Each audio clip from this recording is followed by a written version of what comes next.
దేవుడికి ఏదన్నా మొక్కుకుని తీర్చకపోతే మనకేమన్నా ఆపదలొస్తాయా? అనర్థాలు జరుగుతాయా? నువ్వు మొక్కుకున్నావు, తీర్చలేదు, దేవుడికి కోపం వచ్చింది, చాలా ప్రమాదం జరుగుతుంది, జాగ్రత్త. ఇలాంటి మాటలు చెప్పేటటువంటి వాళ్ళు చాలా మంది ఉన్నారు. దేవుడేమన్నా శాడిస్టా?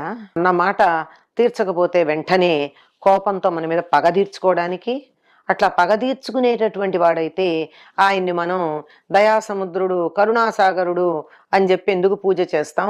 మనకు ఆపదొస్తే తీర్చమని ఎందుకు అడుగుతాం? మనకు ఆపదొస్తే తీర్చమని అడిగినప్పుడు మనకి ఏం అధికారం ఉంది? ఇంతకు ముందు ఆయనకి మనం ఏమన్నా చేస్తున్నామా? మనకు ఆయన ఉపకారం చేయాల్సినటువంటి ఆబ్లిగేషన్లో ఉన్నాడా?